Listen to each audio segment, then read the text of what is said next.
Cable, internet, gym memberships, music services, cell phones, cloud storage, and software. These are just some of the things we sign up for, then automatically pay for years, often without thinking or shopping.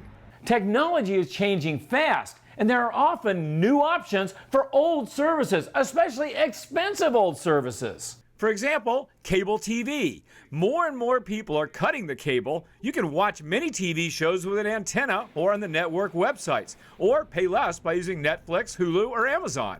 Next, internet. While not as fast or reliable as cable, companies like Freedom Pop and NetZero offer basic plans free. What about monitoring your credit?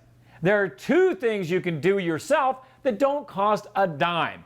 First, you can put a fraud alert on your account. Secondly, you can just go right to annualcreditreport.com and pull your credit reports a few times a year. Paying for cloud storage or virus protection? There are free solutions for that as well.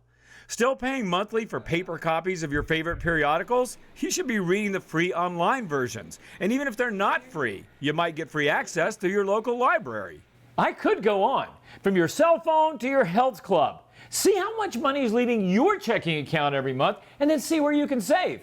Need help? Hey, you name the expense, I will show you how to get it for less. Just go to moneytalksnews.com and do a search for monthly expenses. For Money Talks News, I'm Stacy Johnson. Want to pay less for tech? Get the free Money Talks newsletter. It only takes 7 seconds to sign up, and it's full of deals and news you'll really use. Do it now at moneytalksnews.com.